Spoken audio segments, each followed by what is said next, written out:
Good morning, everyone. It's a Saturday morning. I'm a little late with the report, just gathering a lot of information. And we still have many days of severe weather left to talk about the next 4 days specifically, maybe even five of any significance, with some major threat enhancements for the Great Plains, especially, and for my home state of Missouri. Here is the morning visible satellite loop, and just a lot of chaos.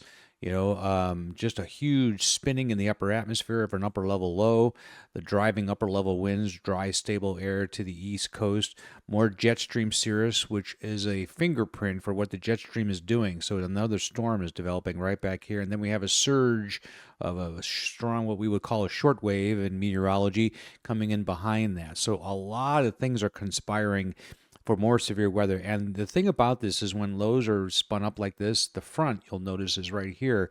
It doesn't really get rid of the, well, for severe weather anyway, the all important Gulf moisture, which is going to be lurking down here, ready to be drawn up by strong southerly winds. And that's going to be the case.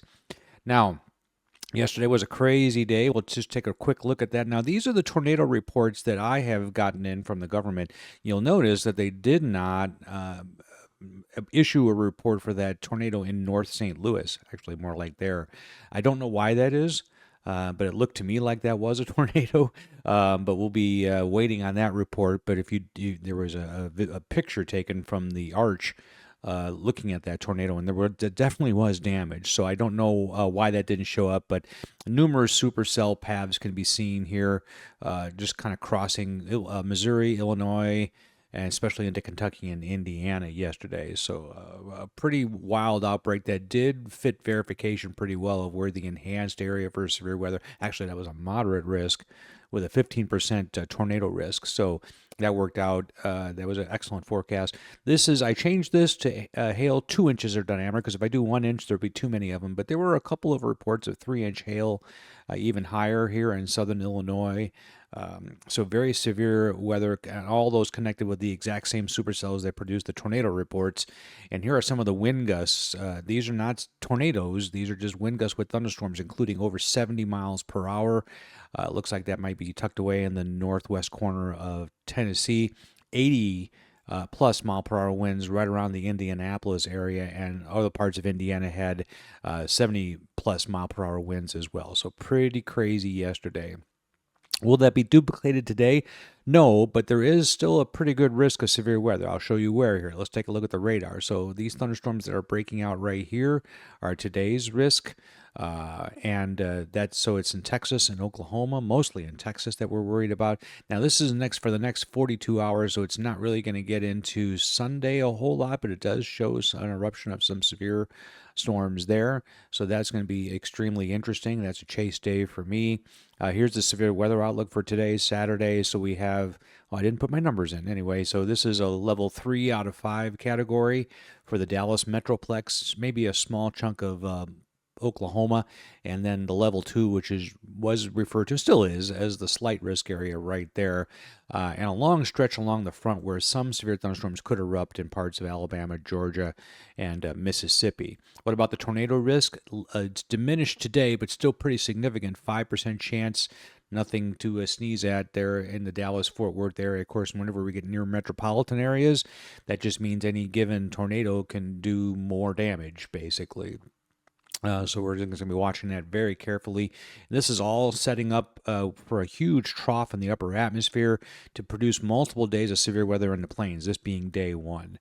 If you look at SIP's analysis of it, it's pretty much the same, although, these thunderstorms here have almost left the coast here as of later this morning, early this afternoon. But yeah, you can see the scouring out of the more stable air here and thunderstorms going around the ring, so to speak.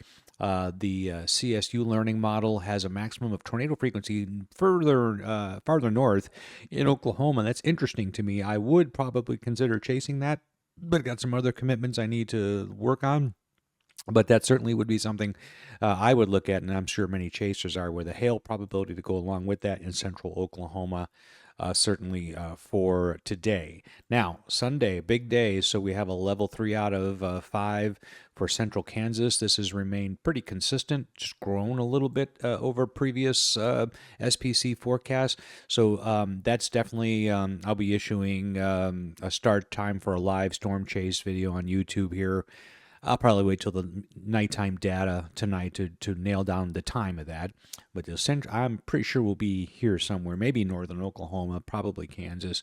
The tornado risk with that on Sunday is enhanced in that exact same area. So we're talking about a 10% chance now in that area. But notice that the 5% chance leaks into Missouri and Arkansas. So that'll be something late in the evening on Sunday that we need to be watching for. Again, I live right here, so I'll do a heads up video on that here. Probably wait till later on today to really nail that down. We're going to skip real quick through this because I forgot to delete this slide. That was yesterday's. Well, we can look at it. You saw the tornado reports. They were, here and here and here. So this forecast, and I think here too. So this forecast for at least the significant threat for higher end tornadoes. We won't know the rating or the tornado paths on that quite yet. But anyway, that was interesting for yesterday. So I guess I'm glad I didn't delete that. Anyway, so if we go ahead to Sunday in terms of the SIPS outlook, it is more of an elongated area here.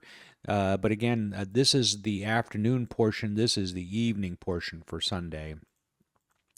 And then on Sunday, the tornado risk is actually backed up to the west a little bit, whereas they would have put it right about here, the SPC. So it would be interesting to see how that pans out on Sunday.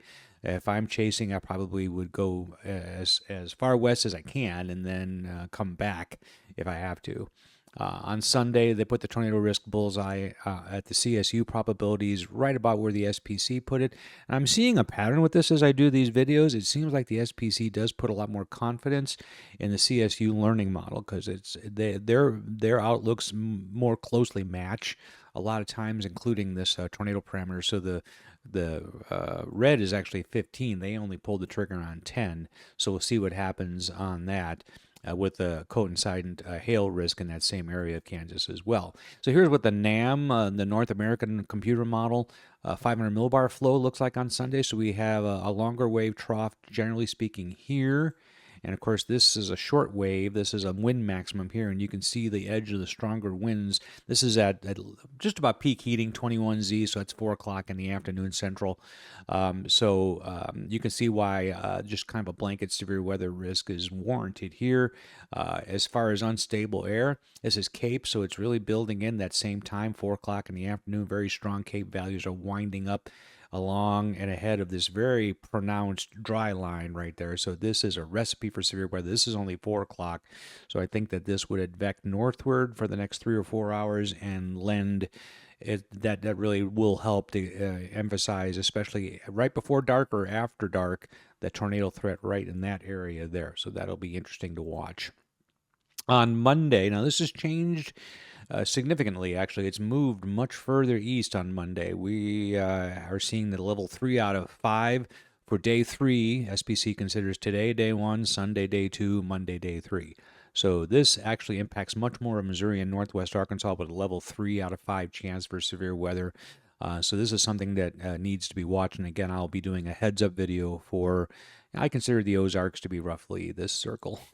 That's just where I used to work on TV, so I'm just used to that. But some people think the Ozarks goes down here and way out here. I don't emphasize that as much, but if it's close, yes, I do. So anyway, that's the Monday forecast, significantly changed and upgraded and shifted east. On SIPS, the maximum chance for severe weather appears to be out there. Again, that's shifted more to the west. I've also starting to see a pattern with this as I do these more and more, in that this particular output from St. Louis University seems to be shifted west a lot from and there's probably a really good reason for that, but I haven't had time to really research that yet. Now, their tornado guidance is interesting for Monday because they have a bullseye of 10% right over the Kansas-Oklahoma border. Now, on Monday, again, very much in line with the SPC forecast is this probability of a 15% or more tornado risk that includes Kansas City, Columbia, Missouri, Joplin, my town, Springfield, all the way down to Tulsa, and much of eastern Oklahoma with a hail threat to go with it, and a high wind threat put on the significant side. So that implies that tornadoes will be the initial thing, and then a squall line with strong winds, which could have embedded tornadoes in it as well. That's Monday.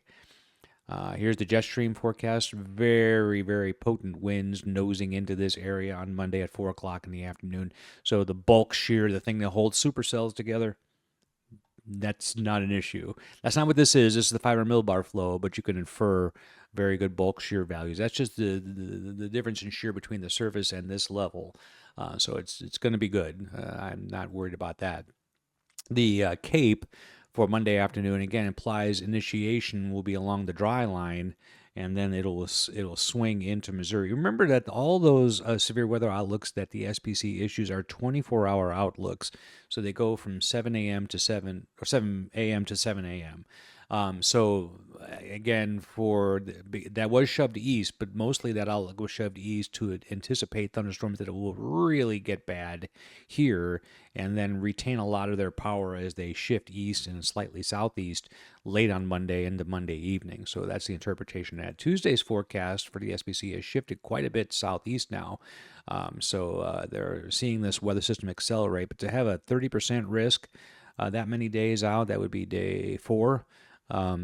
Is saying something. So again, these same areas keep getting hit again and again. Remember, all the tornado reports yesterday were here in the same area that got pounded by tornadoes in March and in April. So I'm not sure what they did, but they're getting it again here. Even if this shifts a little bit more to the north, that'd be bad.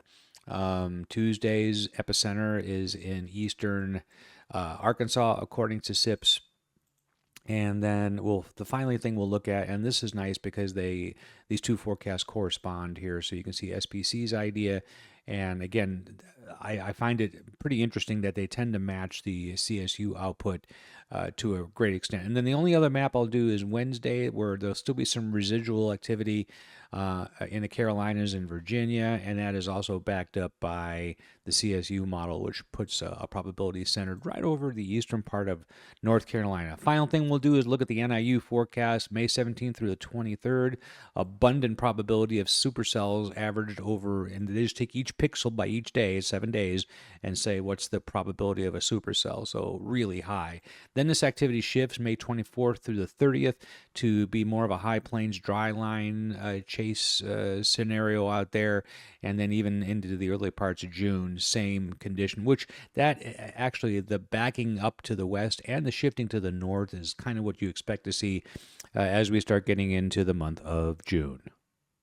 Thanks for watching today's edition of Severe Thunderstorm Outlooks. This is published every day after the morning Storm Prediction Center update. Also, remember to check that site off on day 1 because they update it fairly frequently. If you like this video, please like it. Also, you can subscribe to the channel for more content just like this.